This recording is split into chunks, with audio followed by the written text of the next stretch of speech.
Assalamualaikum warahmatullahi wabarakatuh.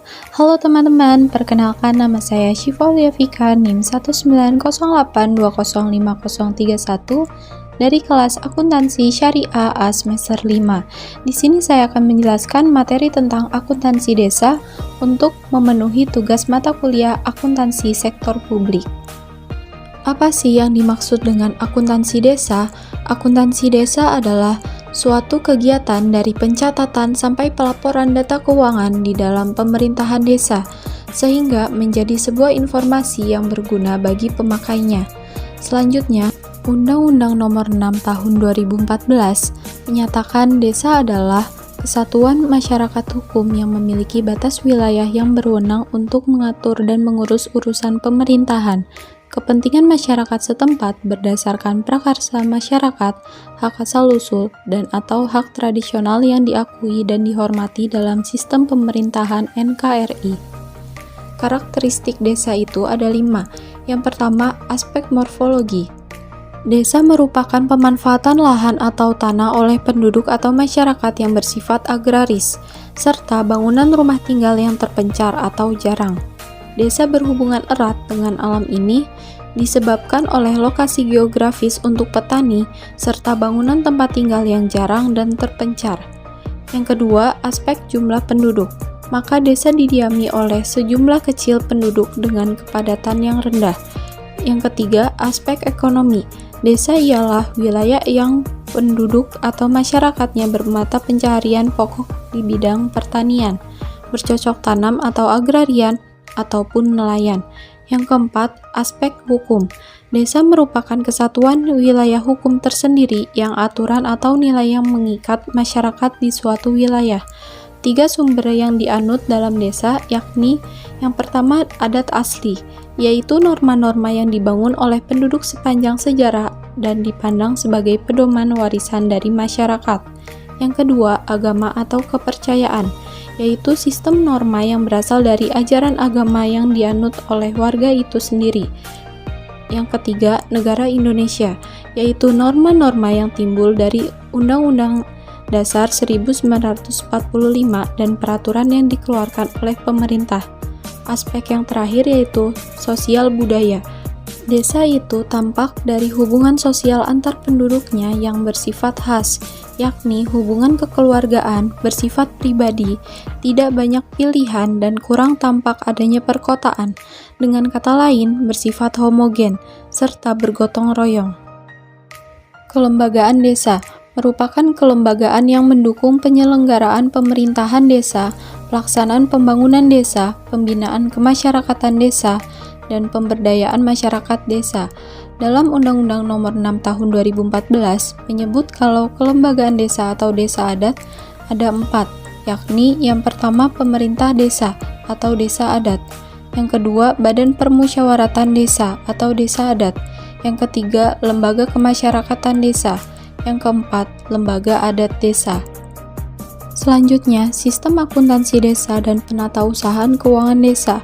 Sistem akuntansi desa adalah pencatatan dan proses transaksi yang terjadi di desa, dibuktikan dengan nota-nota, kemudian dilakukan pencatatan dan pelaporan keuangan, sehingga akan dihasilkan informasi dalam bentuk laporan keuangan yang digunakan untuk pihak-pihak yang berhubungan dengan desa, yaitu masyarakat desa, perangkat desa, pemerintah daerah, dan pemerintah pusat. Dalam melaksanakan penatausahaan keuangan desa, kepala desa harus menetapkan bendahara desa.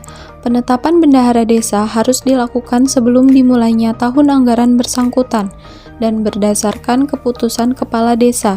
Bendahara desa wajib mempertanggungjawabkan uang melalui laporan pertanggungjawaban.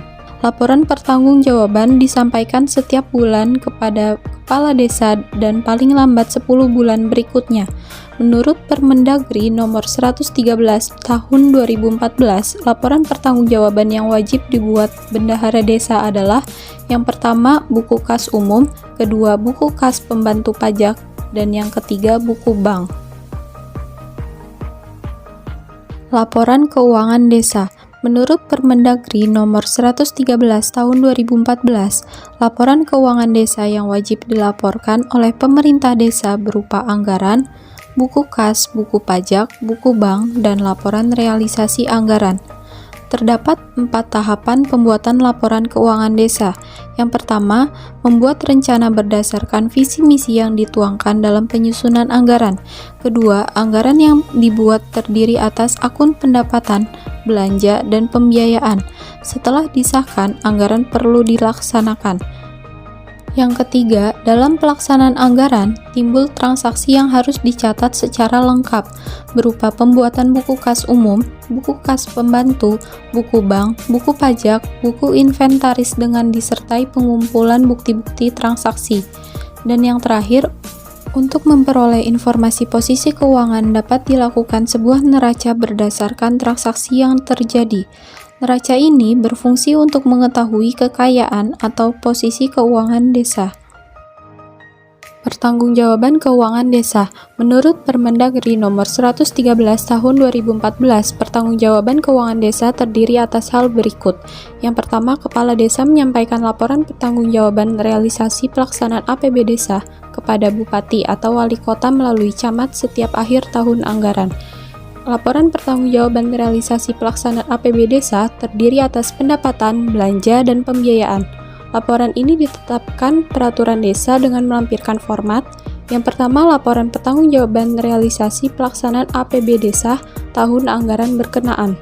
Yang kedua, laporan kekayaan milik desa per 31 Desember tahun anggaran berkenaan. Dan yang ketiga, laporan program pemerintah dan pemerintah daerah yang masuk ke desa. Pertanggungjawaban keuangan desa yang kedua yaitu laporan pertanggungjawaban realisasi pelaksanaan APB Desa disampaikan paling lambat 1 bulan setelah akhir tahun anggaran berkenaan. Anggaran desa. Langkah-langkah penyusunan anggaran desa yang dikutip dari tim P3M Otda tahun 2002 dalam Wahjudin tahun 2011 ada 4, yaitu yang pertama, disusun dan diajukan oleh Kepala Desa dan atau BPD. Kedua, sebaiknya dikonsultasikan kepada elemen masyarakat, misalnya melalui dialog dan rapat dengar pendapat. Ketiga, hasil konsultasi digunakan untuk menyempurnakan materi anggaran desa. Dan yang terakhir, anggaran desa yang telah disempurnakan diajukan dalam rapat pembahasan dan penetapan anggaran desa.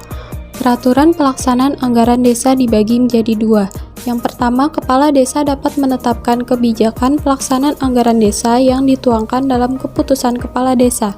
Dan yang kedua, keputusan Kepala Desa tersebut harus disampaikan BPD dengan tembusan Bupati dan Camat selambat-lambatnya 15 hari, setelah ditetapkan untuk keperluan pengawasan.